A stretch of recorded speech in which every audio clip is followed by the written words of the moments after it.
Good morning again. My name is Shenjogu. I will be your host for this session and throughout the other events that we're going to be holding during this month of October, which is also the Cybersecurity Awareness Month.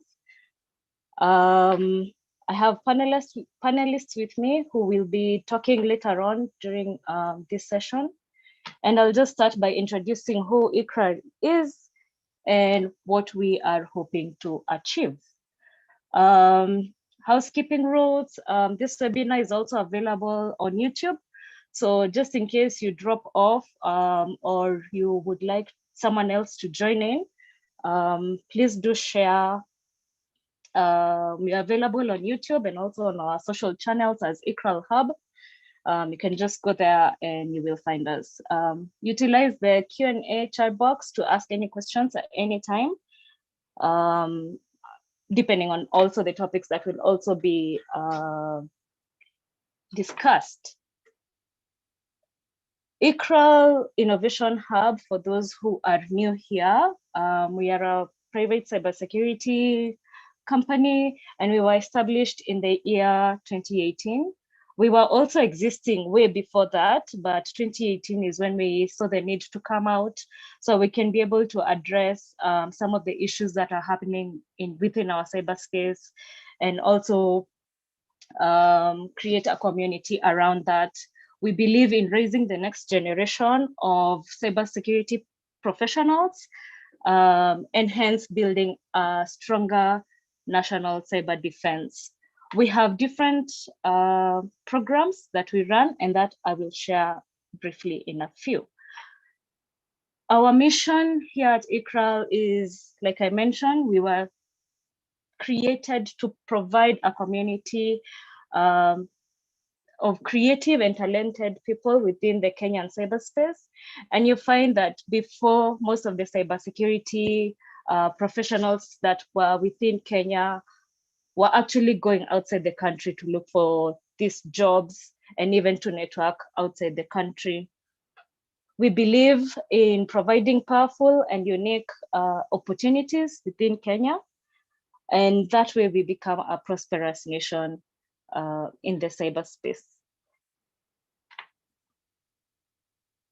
About our culture, we believe in, we are Kenyans first, and we are doing this for Kenya. And around that, we also have passion and persistence and integrity. So we are doing this for Kenyans first, and we believe in the Kenyan people.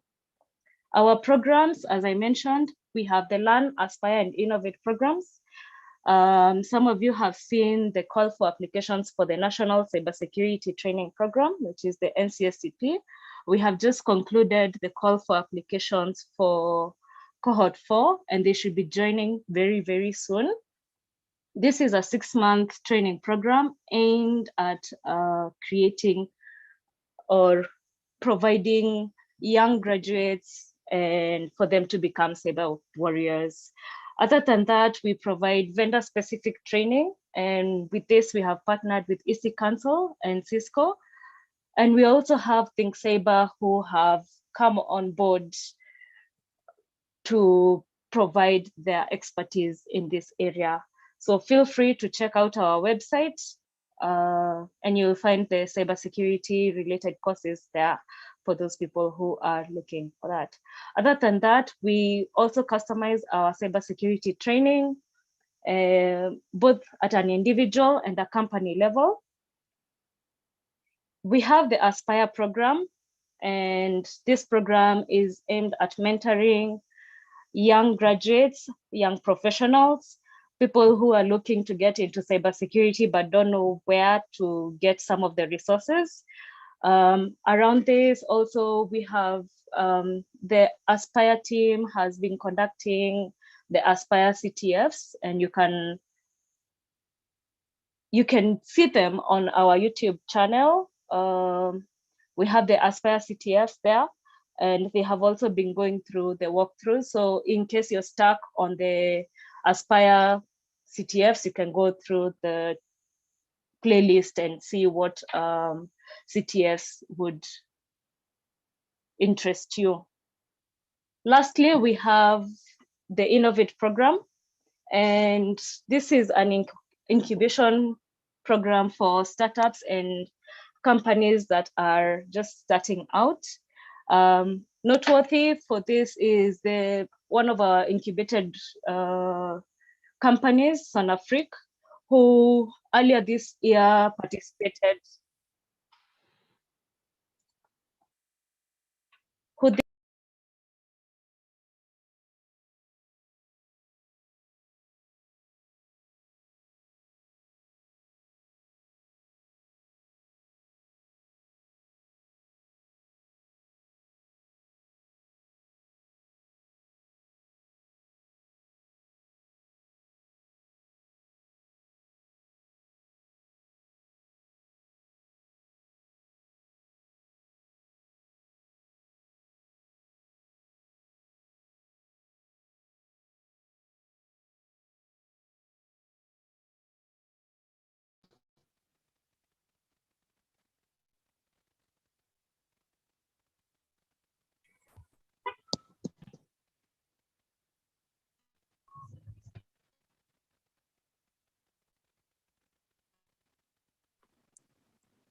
I'm sorry, Shay, but we can't quite hear you clearly.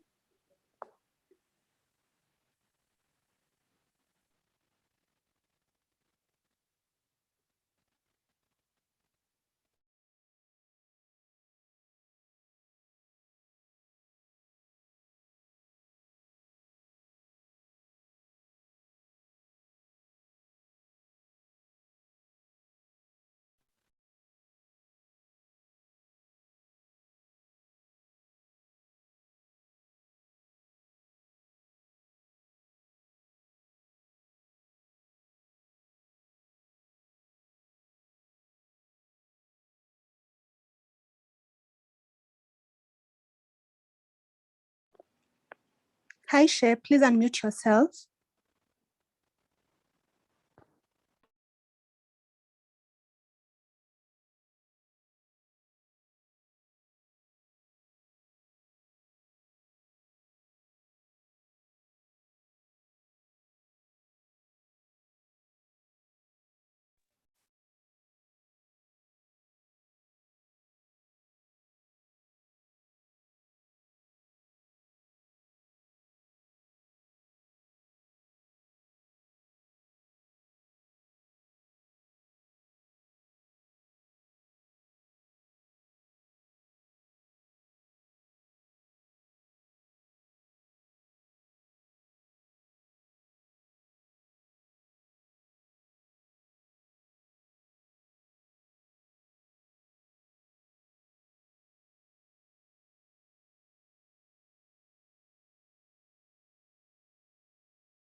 I hope you can hear me now.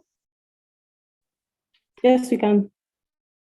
All right, thank you. I'm not sure where I left you guys. We were looking at the partners. Okay.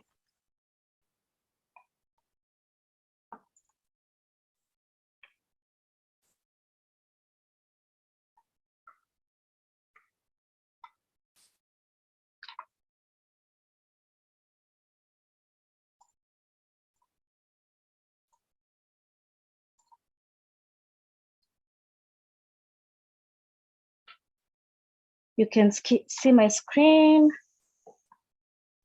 I hope you can see my screen. Apologies for that.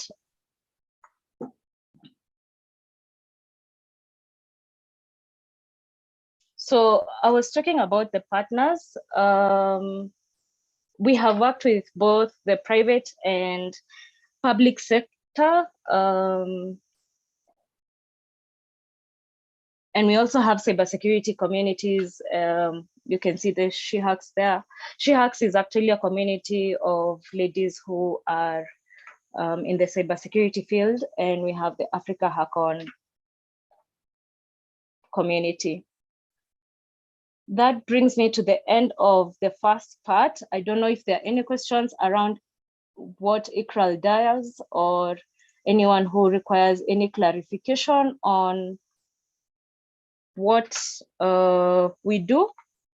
Feel free to just put those questions in the chat.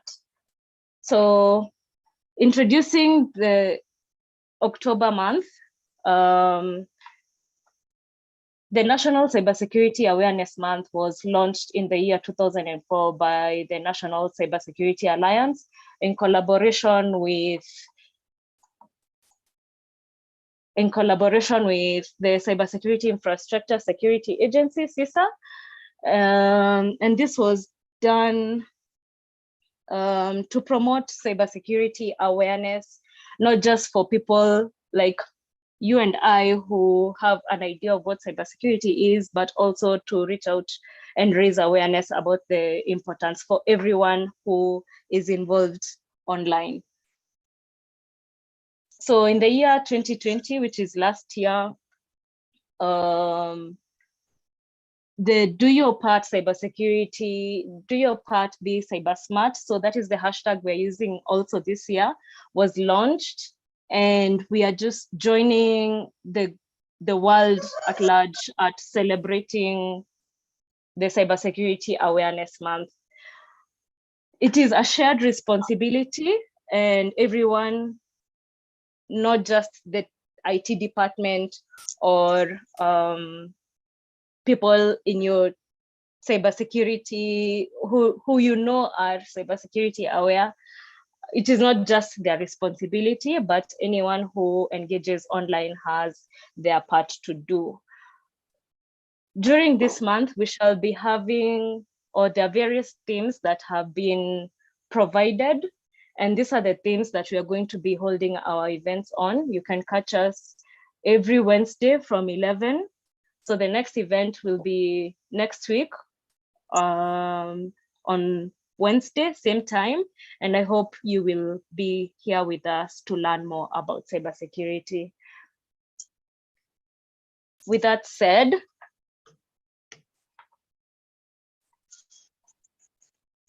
I would like to introduce my panelists for today, and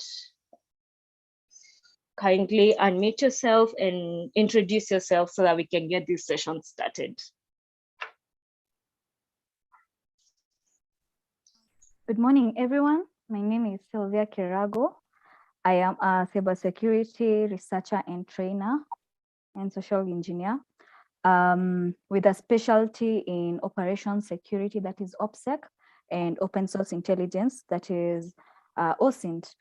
And I am also a trainer, and I'm part of SheHacks KE, and also an alumni of the National Cybersecurity Training Program, which is a program that Shay had talked about, NCSTP cohort 1. Yeah, and welcome, and I hope you guys are gonna get out of here with so much information. Yeah.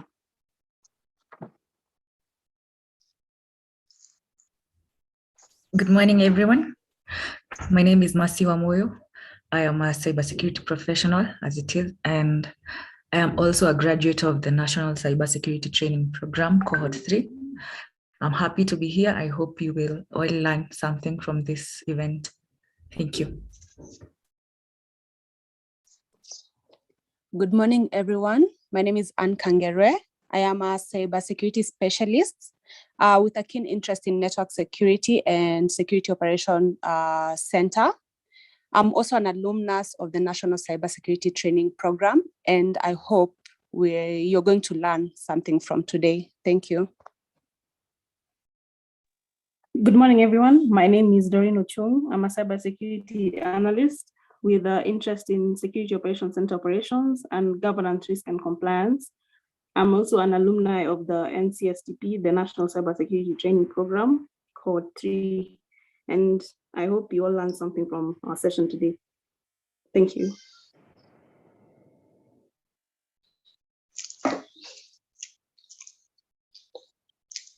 Thank you so much, panelists. So I'll just dive into it, And first things first, sorry, I'm having.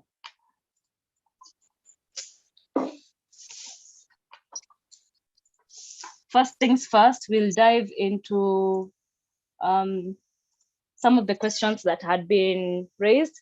Maybe you can tell us, Sylvia Quirago, what do you understand by cybersecurity in your own opinion?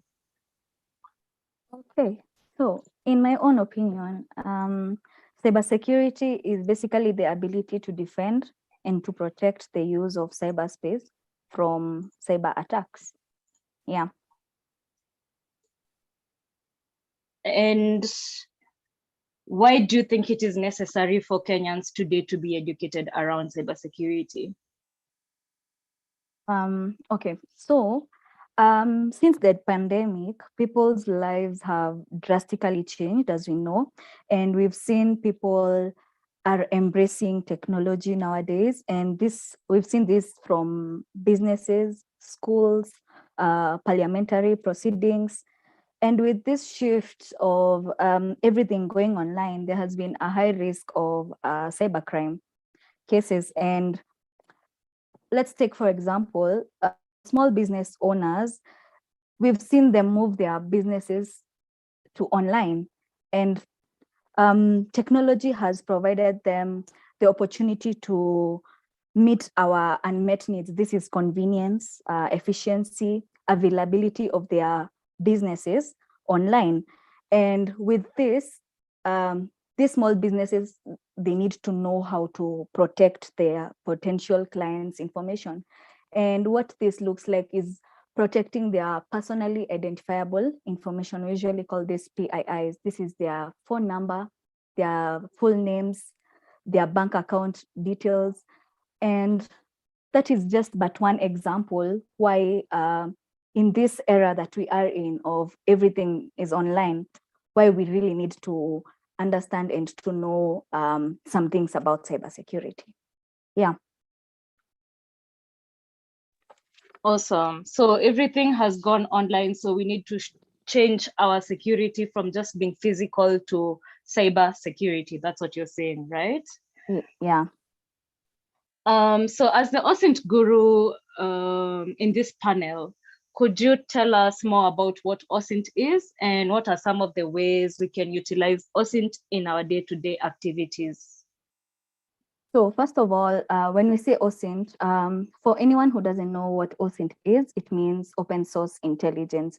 And basically what this means is intelligence that has been derived from publicly available information or publicly available sources. This is getting information online, basically. Anything that is available online is open source. And open source does not mean free.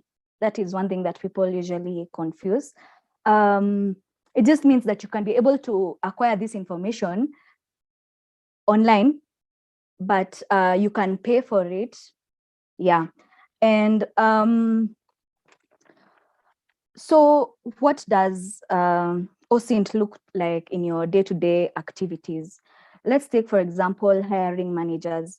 We all write all these things on our CVs and we say you went to this school, you did this and this and this, but for verification purposes, this person can get this information online. Like if they go to your, if you said you attended a certain school, they can go online and try and figure out if you actually attended this school. Even as we have seen, some people have, you're told to give your online platforms so that people can get a feel of who you are as a person when they're hiring you. Another example of how OSINT is used day to day. Let's say you want to travel to the coasts. How do you look for the establishment you're gonna live in, where you're going to visit when you go, maybe wherever you're going? So we have sites like TripAdvisor, we have Airbnb, we have even Google Maps. If you want to go to town and you want to know which is the shortest route that doesn't have traffic, you can use Google Maps. And all this is information that is available online, publicly available information. And this is basically how people use OSINT without actually knowing they're using OSINT. Even when, let's say you want to buy something from an Instagram shop and you don't know whether this Instagram shop is legit, what do? You can go to that account, check on it's about this account, try and figure out how many usernames has this account had before the actual username it has right now. You can check for the reviews. All this is how we use OSINT in our day-to-day activities. Yeah. And you've mentioned some of the avenues that we can use to source our information, say the TripAdvisors, the Google Maps. What other avenues are we, on a day-to-day basis, do we use that can facilitate OSINT? Yeah, so the Uncle Google, we usually call him Uncle Google. So Google is we all know Google. You can get any information from Google. If you want to find out what is the KPLC pay bill number, you'll just Google in that and you'll get the number. So we have Google, we have social networking sites. These are in Facebook, Instagram. Yeah, we have social networking sites. Also, let's say you want to look for information like who owns a certain tender. We have sites like PPIP, which is Public Procurement Information Portal. If you want to know information like if a business, who is the parent of this business and who does this business belong to, we have eCitizen, but you can search that for a fee. Also YouTube, how-to videos, and Anne is gonna take us through later on some other sources of information, depending on what information you want to get. So anything that you can get from Google, YouTube, Facebook, Instagram, yeah, all these sites. So we should utilize our social media platforms a bit more than just scrolling up and seeing what is happening. Just dig a bit deeper. I'm sure you can also see email addresses, you can see their phone numbers, and so on and so forth. Yes. Jumping on to the next panelist, Doreen and Mercy, could you tell us what are some of the top concerns for, we have talked about social media and some of the applications that we use. So what are some of the top concerns for Kenyan users of social media, utility, and other applications? Doreen, you have the floor. Thank you, Shay. So one of the major concerns is what we call social engineering.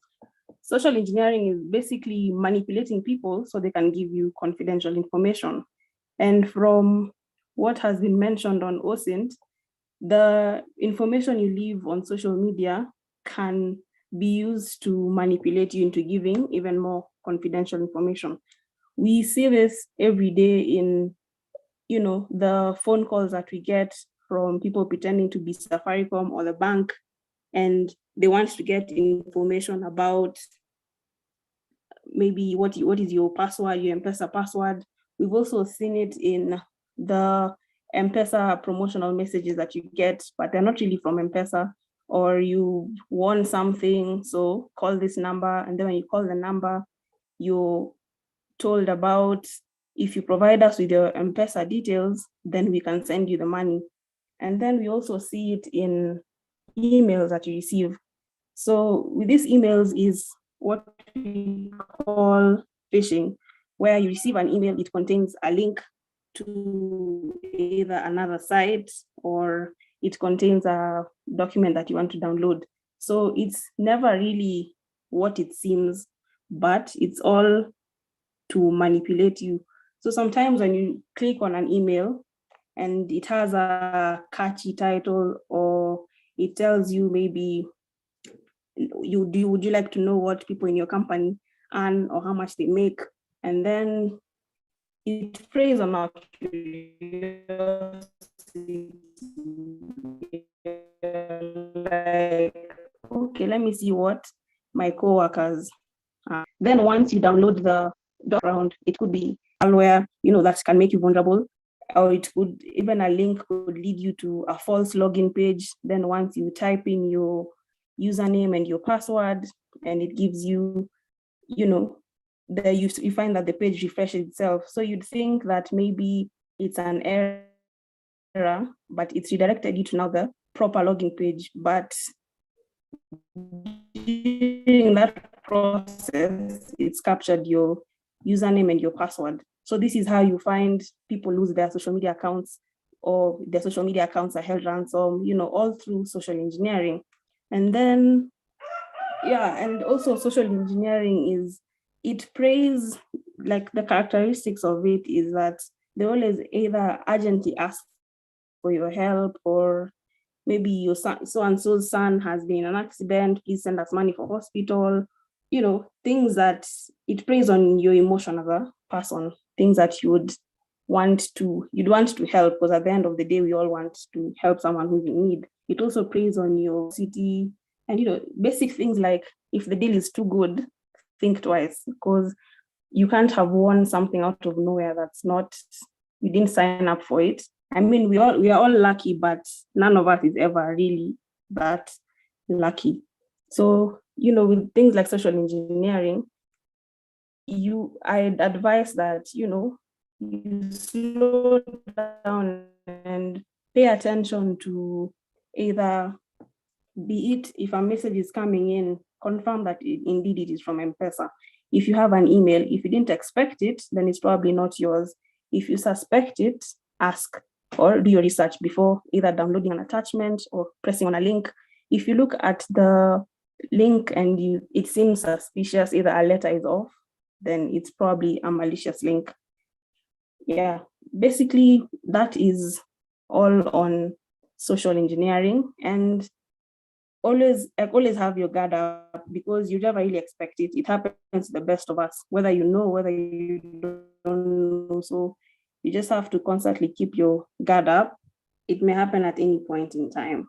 And another concern would be password management, because we all have so many accounts that we are constantly monitoring all the time. And you all know the famous quote that treat your password like your toothbrush, don't let anybody use it, and change it regularly. So you should change your passwords often. Use a password manager, because we all have so many passwords that we have to keep track of. I'd suggest using password managers such as LastPass or 1Password, where you only need one password to access all your other passwords. So you only have one to remember. And even this one that you're remembering, people say from 8 characters going forward is a better password. But try and make it at least 12 characters, just to be more secure. And mix it up, use symbols, letters, characters, and one of people understand your mother tongue, and they wouldn't guess that would be it. And do not store your passwords on a browser, because browsers can be vulnerable. So often mix up your character. So that's what I would have as my major concerns, and how to protect yourself from them. Back to you, Shay. Thanks, Doreen. So from what I gather, you have shared with us is sorry, the committee guys are pros at social engineering, and they are out there to, get these things out of you. So we should always have the guard up. There's also something I know that is referred as the Nigerian prince, where someone reaches out to you and tells you they have this money and they cannot access it, so they need some, and so on and so forth. So these are all examples of social engineering. You've also mentioned about phishing. Phishing is a whole topic on its own, and we're going to be covering that in week 2. So for guys who would like to learn more about that, you can find us there.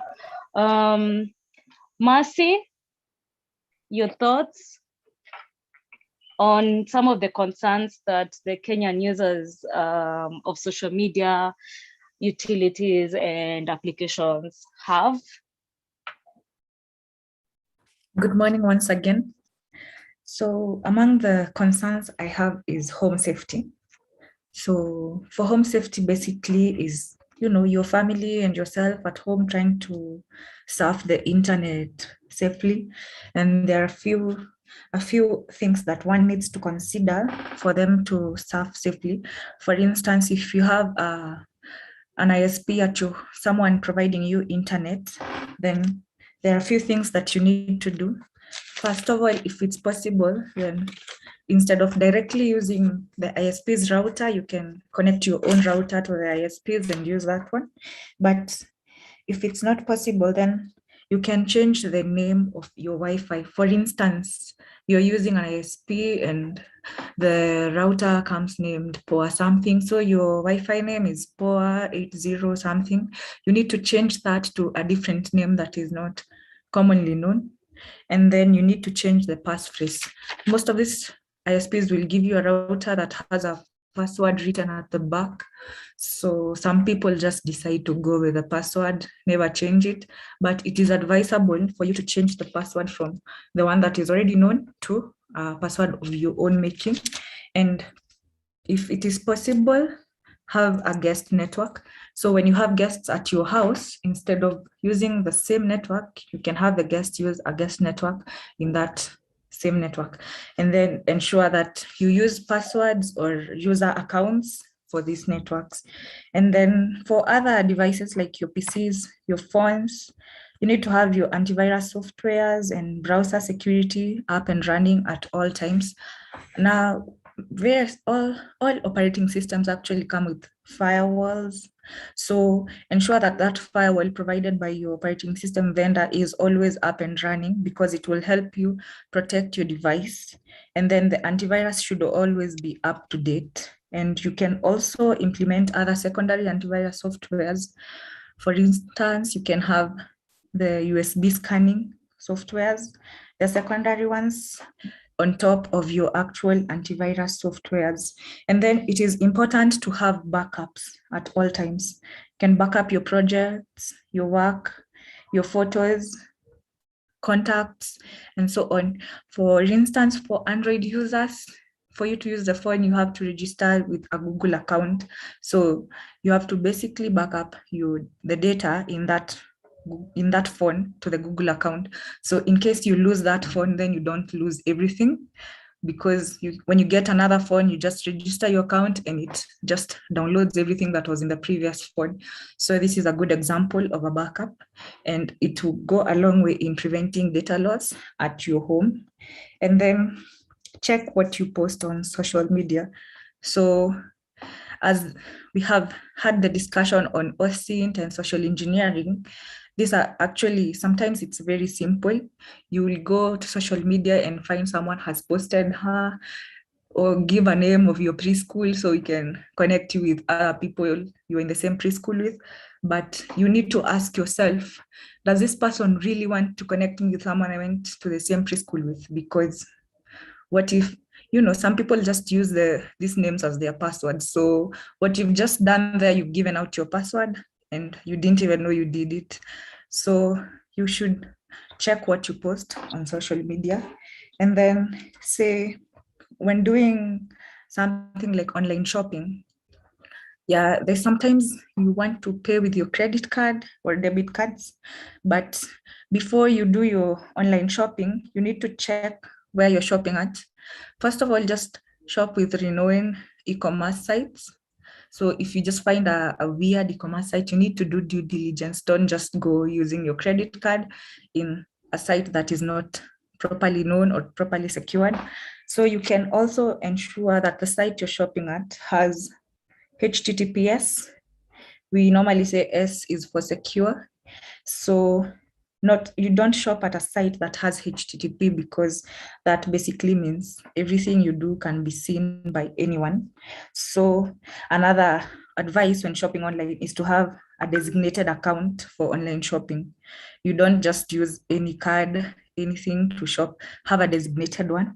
And better still, if your credit card, if the credit card company has this virtual account, it would be better if you use that virtual account instead, and ensure you only fund it when you need to use it. If you're not using it, let it have zero funds, and make sure you use the trusted sites that are available. So this is, and also in this personal security, when using public Wi-Fi, it is, well, sometimes you just need to go to use, sometimes it's not a must, but maybe you just go to Java and you want to take coffee and then there's free Wi-Fi. So you decide to enjoy the free Wi-Fi. But what if this Wi-Fi is not really free? So if you don't really need the Wi-Fi, then just turn it off.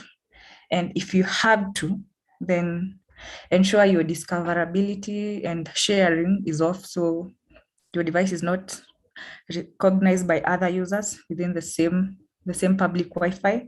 And most importantly, do not access your M-banking in a public network.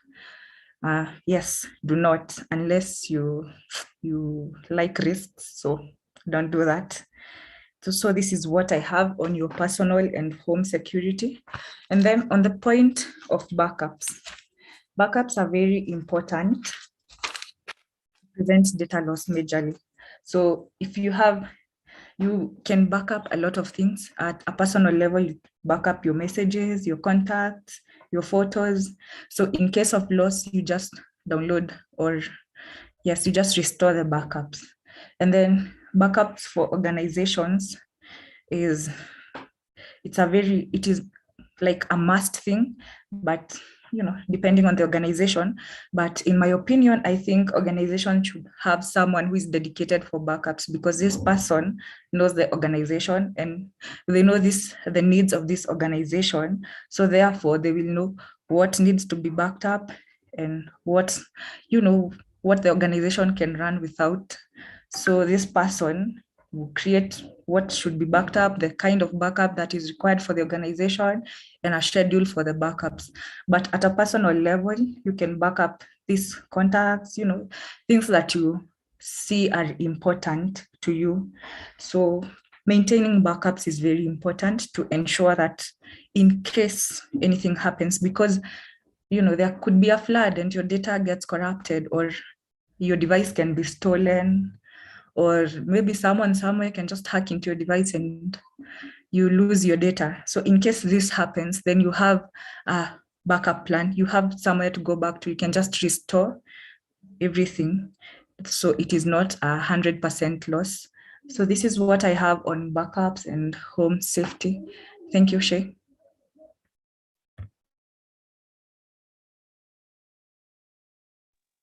Thank you, Mercy. That is very, very insightful. I like that you mentioned about the guest network, so that it's not everyone who comes to your home who has access to your, where you've connected all your devices. Also, point-worthy to note is your IoT devices should also be ideally on a separate network. I also liked that you mentioned that we should change our default passwords. I know guys who still use their default passwords to date, and default names even on their devices, making it very, very easy for anyone who would be interested in that kind of information. You've also mentioned data backups. Corrupting of the motherboard is one of the easiest things that happens, or even just your laptop getting lost. So thank you so much for those insights around how we can be better aware of our cybersecurity posture. Maybe before I move on to the next panelist, Doreen, Mercy, could you share with us some of the potential impacts of some of these concerns that you have raised both at an individual, especially at an individual level, and also at an organizational level. Doreen? Thank you, Shay. At an individual level, it is very easy to have your identity stolen. So you might lose your credit card details, and all of a sudden money is missing from your account, and basically fraud and identity theft on a personal level. At an organizational level, you may lose access to your personal information, as well as proprietary information that the organization has, because something as simple as a link could lead to a download that could be malware. So it can cripple an organization from the inside. And now it can cost an organization losses of so much money, because according to the IBM reports, just remediating your systems after an attack or after a compromise can be to upwards of $4 million, or can cost you $4 million just a year. And that's a lot for an organization, especially being that it may have them crippled for a few months before even they figure out what exactly went wrong and where it went wrong and how to begin to take care of it. Apart from also losing data, your systems can be down, therefore there's no business coming in. So a lot of it has to do with the revenue loss at the end of the day. So yeah, that's it for me. All right, so organizations should also very heavily identify where their data is located and provide backups, right? Yes. All right, and Mercy? Just to add, if you think that you may have been compromised or your email may have been leaked, I shall leave a link in the chats for have I been pwned. You can check your emails or your passwords if they've ever been leaked before. Then you can know to change them ever so often. Yeah, that's it. And while you're there, you can also create a notification so that if there's a breach that happens in the future, you can be notified to that email. Yeah. Over to you, Mercy. Actually, the impacts I have kind of been mentioned. What I have to add is the lawsuits that come following after such an event. So assuming your data has been leaked and personal information has been leaked and to the public, there are various there are laws in Kenya currently that exist about these breaches and reporting of these breaches. So you find that if you don't report the breaches for an organization, then you find a lot of, that is a lot of money, because you'll find against your annual turnover, which adds to revenue loss. And also maybe an individual can just decide to sue you because maybe the individual is your client and their data is out there somewhere. So they can just decide to sue you for this because their data, if you're carrying their data, you're obligated to protect it. That is all I have to add for the impacts. Thank you so much, Mercy. On your screens, there's a poll that we are also running concurrently to this event. Please take your time to answer so that we can also better understand the landscape and postures that some of the individuals and organizations have also implemented. Other than that, I think I can jump on to the next panelist. And so we've talked a lot about the cybersecurity landscape. We've talked about so many things that individuals and organizations can do to better secure themselves online. So maybe you can tell us where we can get more information about the current cybersecurity landscape. How do I know what is happening? I mean, there's so much that needs to happen. And thank you, Shay. On the cybersecurity landscape, I personally usually make it a habit to at least look at one of these, or at least just one of these every morning or every day, to just understand what is happening around the globe. We all think, a lot of us usually think that, probably I have nothing to lose, but there's actually a lot of information that is out there that can actually get breached and cost you a lot, including money. When you're registering to these social media sites, they usually require some of your details, like your email, they require your phone numbers, and that email usually contains a lot. That is where your bank and even service providers such as M-Pesa usually send personal details about you. And then I think we've all at least once shopped online and we've given out our credit card details. And once that gets breached, you can end up losing a lot of money on a personal level or even organizational level. I think the credit card issue has been spoken a lot by the panelists before me. And some of the sites or some of the platforms that we should be looking out for on a daily basis to know what is happening. Number one, we have, for instance, the National Computer Incidence and Response Team, which is KSAT. This is a platform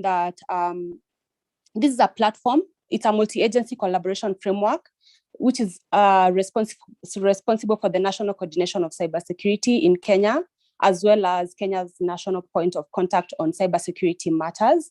When you go to their site, you can actually know what is currently happening in the country. We have platforms such as the Business Daily. If you go online, they have a technology or cyber security platform where you can see what is currently happening in Kenya. And we also have platforms such as the Hacker News, Cyware. I'll be sharing all these links on the chat after I finish speaking. I'll be sharing all this there. And there's one quote that I usually go by, which is, it's not about if you're going to get breached, but it's a matter of when. Because what is happening out there to other people might as well happen to you, and you just don't know when. So you need to get ready and get prepared. So it's very important to always look out for what is happening to other people, so that you can prepare yourself personally and at an organizational level for any of these attacks that could happen to you. For instance, we have the LinkedIn breach that happened earlier in the year. I think at least 99% of us are on LinkedIn. And if you are on LinkedIn at the time, your password and your username is already out there, and you actually need to change it. Because if an attacker gets a hold of your username and your passwords, there's actually so much that they can do to damaging your reputation personally, damaging your organizational reputation, and this can lead to massive loss of income. So I think I'll be sharing these links on the chats right after this. And that's all I can say about where to get information on the current cybersecurity landscape. thank you so much, Anne. Over to my next panelist, Sylvia. Could you share with us some of the initiatives or community in Kenya around cybersecurity? Okay. Before I start on that, also to add on what Anke was talking about, you can curate your social networking sites to get information of what you want. So if you want information on InfoSec, information security or cybersecurity, you can know the right people to follow on Twitter who are good in this field. And also you can curate your Google News to cover maybe technology, and obviously you're going to get information more on the cybersecurity landscape that is regionally, globally, and also in Kenya. Now, some of the initiatives and communities in Kenya, which you can join, we have SheHacks. SheHacks is also is a all-female group where women help each other in this field of cybersecurity. Also, we have WOSEC, which is Women in Security. We have Africa Hackon. We have KCSFA, which is Kenya Cybersecurity and Forensics Association. And some of these communities you have to, I think there is a fee, I'm not sure. Yes. Also, we have ISOC, which is Internet Society. There are so many communities, and also we are going to share that with you later. Yeah.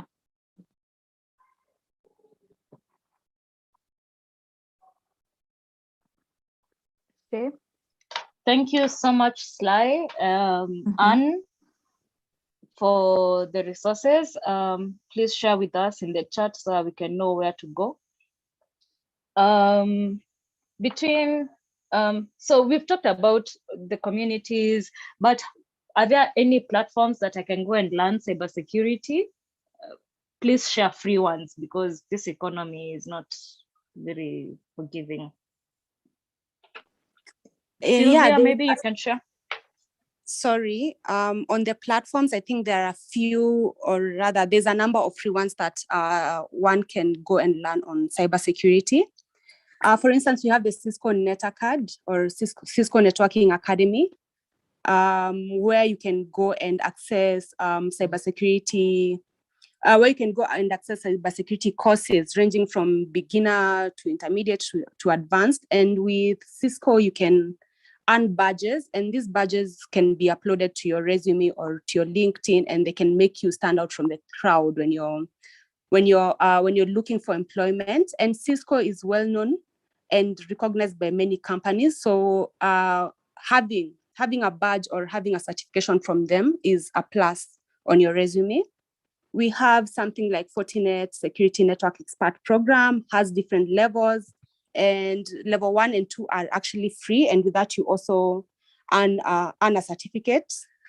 We have something like the Tenable University. Tenable is an organization that developed NESAS. For those of us that do not know what NESAS is, it's a network security and web application scanner. And it's a leader in vulnerability scanning, and they offer a few free cybersecurity courses. We have Cybrary and Coursera and Microsoft Azure as well, where you can go and learn on cloud security certifications for free. And we also have SANS, Cyber Access by SANS Institute, where you can go learn on operating systems, you can learn on system administration, and as well as networking. And networking is really important when it comes to cybersecurity, because the cyber landscape, it happens across networks. So once you're out there, it translates to networking, like you're on a certain network, and if that network gets breached, you can as well get breached. So networking is pretty important, and you can access those courses on Cisco Networking Academy. You can access them on SANS, Tenable University. We have also Palo Alto, Coursera, Microsoft Azure. I'll share these links as well on the chat. And one important one that Sly spoke about, Google. You can just Google it. A lot of information today can be found on Google. And on Twitter, you need to follow the right people. We have the platforms that Sly spoke about earlier.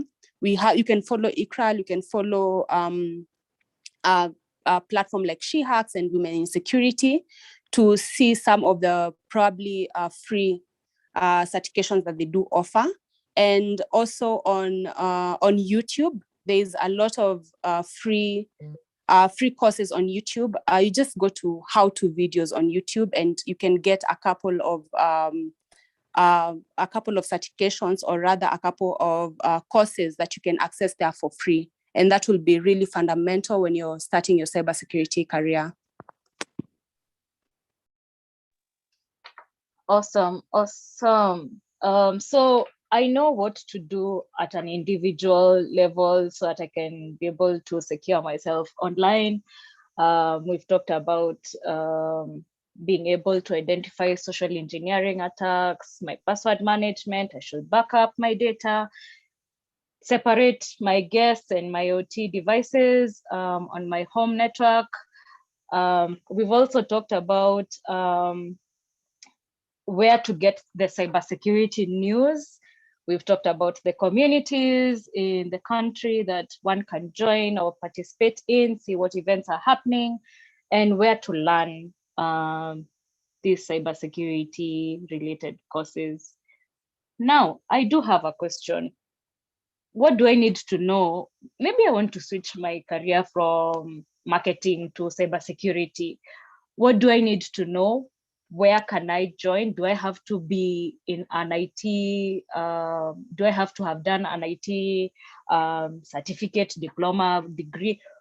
Sly, maybe you can tell us what we should know when we're starting our career in cybersecurity.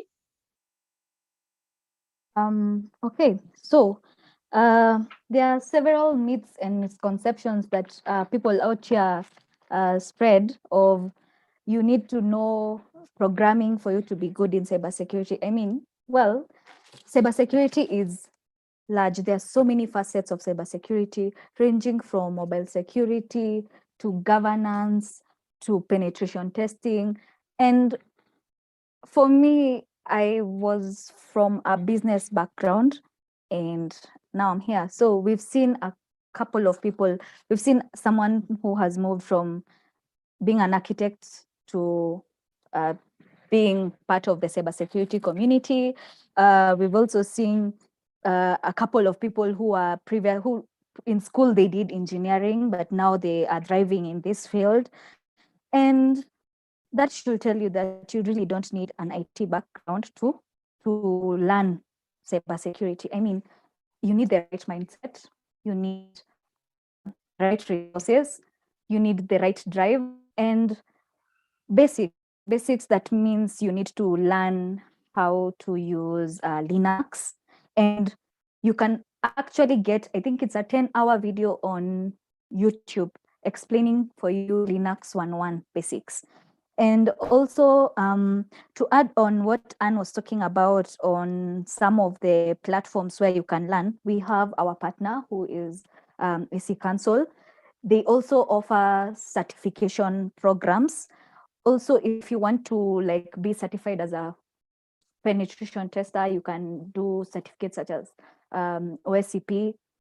Yeah, and some other myths that are there when it comes to cybersecurity is that only hackers do cybersecurity, or it's an hackers only field. That's not true.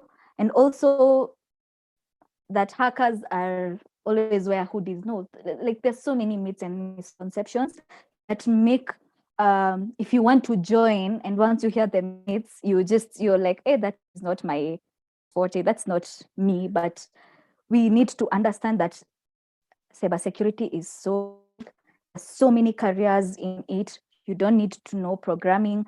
You can thrive in wherever you set your mind. Wherever you set your mind. Yeah. So mindset, passion, and the right drive. Yeah. Yes. Someone in the comments is saying that cyber security people are in sweats, smiles, hoodies. Yeah. So all these are myths and misconceptions. Thank you so much, Sylvia. No, we are not all wearing hoodies and sweats. You will find us in your conference rooms looking like any other employee in your department. We are almost coming to the end of our session. But just to end this session, for those who have not answered the poll, please just look for where the section is. This will help us understand how ready we are as people who are participating in this forum and inform our future sessions. I will go right over to our last question, where we are talking about the laws around data protection and some of the instances, if possible, where we know that where this data has actually been breached or the law has actually been breached. Doreen? So thank you, Shay. In terms of the laws that are available in Kenya, we have the Computer Misuse and Cybercrimes Act of 2018. It basically outlines the do's and don'ts, what qualifies as a crime, and the sentences that the punishments that you receive for committing certain crimes, all in regards to the cyberspace. And then we also have the Data Protection Act.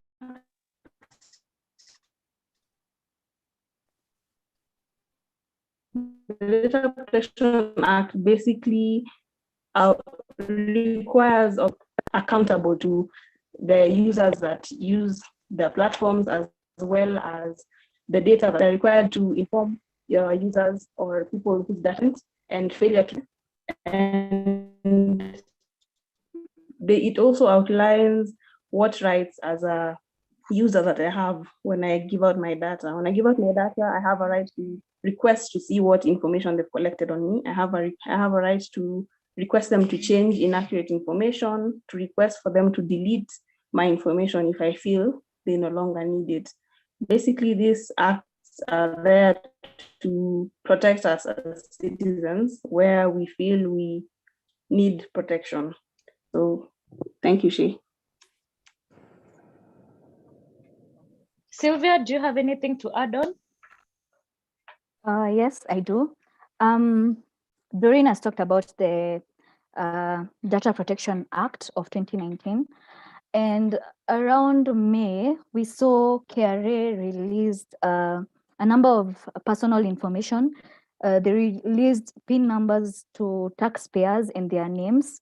And basically what this, they overlooked the Data Protection Act of 2019 and eKRAAL as a data controller and it having access to over like 4 million people's personal information, that was not right. That was basically a breach of people's right to privacy. And we saw a couple of people come out and say that this is wrong. And that's why Kenyans need to understand their rights and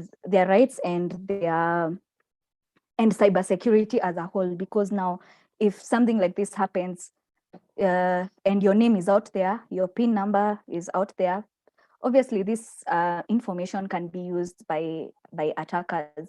And also we need to have the right mindset. We need to stop being ignorant and having the mindset of, I mean, I'm just me, I'm just the old me who really needs my data, who really who can hack me. We need to stop having that mentality, and we need to own our information. We have our real identities and we have our online identities. We have to be able to know how to protect both identities, because in the coming years, these identities are going to clash, and they're already clashing. We're already seeing people who are putting too much out there on social media, and the next day they are robbed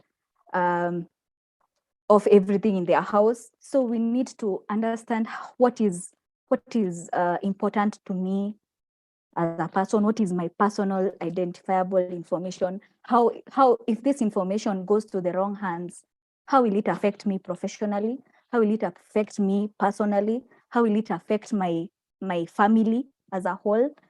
Yeah, so we need to also understand personal security. It's sort of personal security. And yeah, so that's one of the ways that the Data Protection Act, why we need to know it. Yeah. And also, we've seen businesses, you as a business owner, you have a rider and you've sent out your package to your potential client. Then thereafter, your client starts getting messages from that rider. Hey, how are you doing? That's not right. As a business owner, as I said when we were starting this webinar, you need to be able to know how to protect your potential clients' information, and their phone number is one major personal identifiable information. Even when it comes to banks, we've all seen cases of where when you transact, maybe using eKRAAL line, immediately you finish transacting, you start getting calls of, oh, we are moving from a 4-number PIN to a 6-number PIN. And all this is just the bank itself, they need to know how to protect our information, so that some of these things are usually inside threat, insider threat cases. Yeah, so that's it for me, Shape. Yeah. Thank you so much, Sylvia and Doreen. Also my other panelists, Anne, Mercy, thank you so much for availing your time.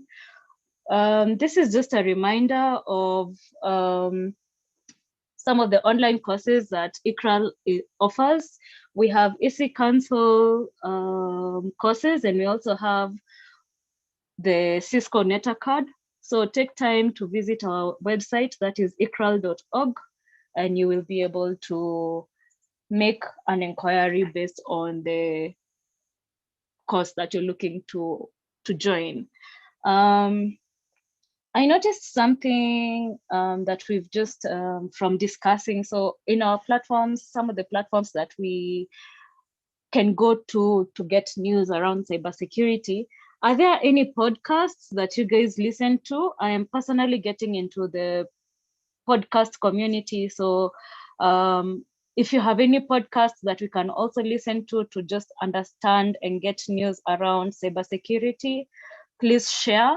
And I'm also going to open the platform for anyone who has questions around what we have been discussing, any clarifications that you would require, please raise your hand, type in the question. We are now ready to take those questions.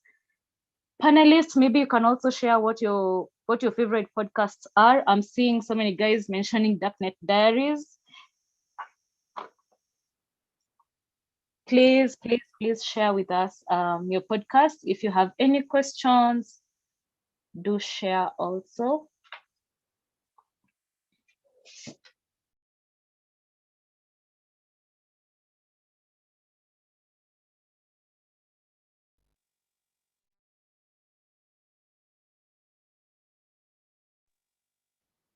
So I'm seeing a question in the chat about the courses offered by eKRAAL. Yes, some of them are free. So the NCSTP program is free. The Cisco courses some of them are free, some of them are paid. We also have the EC Council courses, which are paid.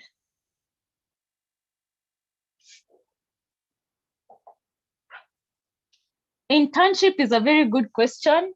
I would honestly just throw you to the mentorship program, where you can get more of, I think, professional guidance is what you're looking to get. We don't offer internship per se. Hosea, I hope I have answered your question. So to add on the resources, we have blogs, and among our panelists, they have a blog known as FOSEC. Yeah, they have been, we should expect more information during this month from them. They have really amazing blogs. Yeah.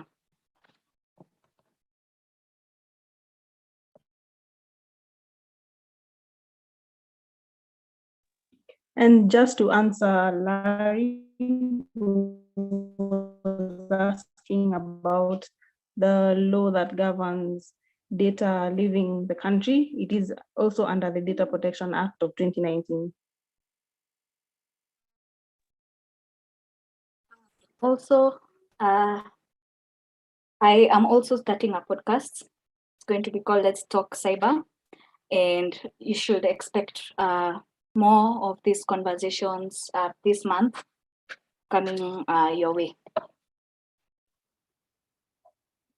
Congratulations, Sly. I'm definitely looking forward to maybe being on the podcast, and all the best with that.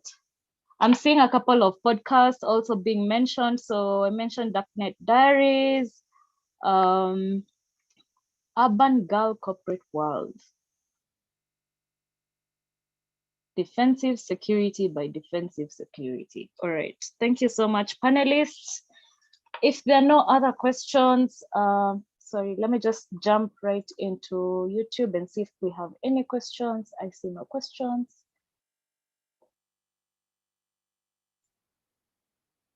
Thank you so much, panelists, for availing yourselves for this discussion around cybersecurity basics as we celebrate the month of October, which is the Cybersecurity Awareness Month.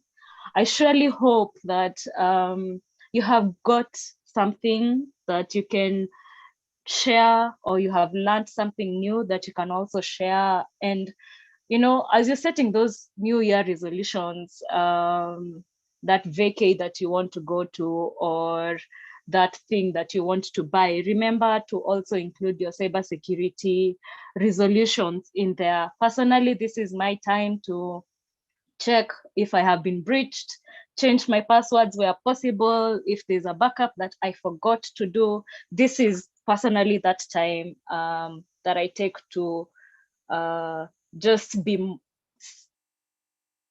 sensible and increase my cybersecurity posture. For those who are still asking questions, I will leave you on there for a couple of minutes. Take time to visit eKRAAL. We are available on our social blogs for those who are asking about where you can get more of these events. I mentioned that during this month of Cybersecurity Awareness Month, we are going to be holding events on every Wednesday from 11. So you can book that, but also look out on our socials for the actual event details and register where you will be required.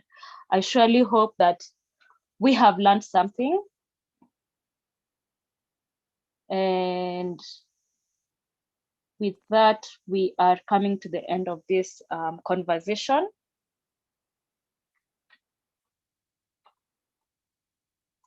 Yes, the poll results are out. I hope we can see.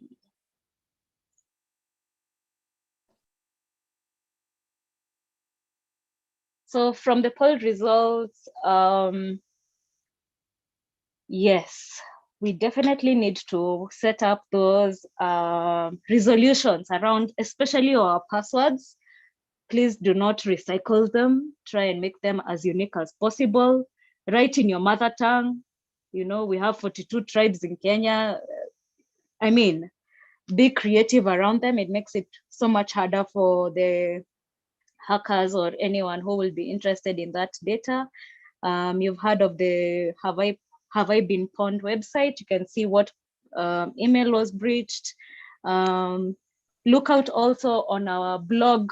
On our blog page, we're going to be sharing more resources around this conversation and about cybersecurity.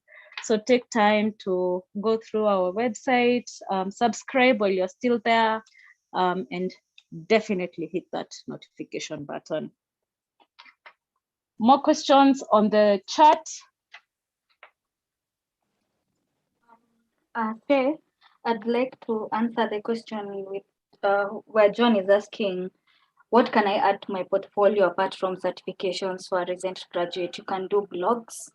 You can add your LinkedIn profile and your Twitter profile, but ensure that whatever you post out there on those platforms is maybe cybersecurity related or what you want to do related. Because if I can see that you are actively involved in this community, apart from certifications and blogs, I can see that you actually know what you're tweeting or you actually know what you're doing. And also you can plug yourself into communities where you can give talks. Yeah, that's from my side. All right. Thank you so much. I will share these resources on the chat, also on the YouTube channel. So take time to, just in case you've missed anything, take time and visit our channel.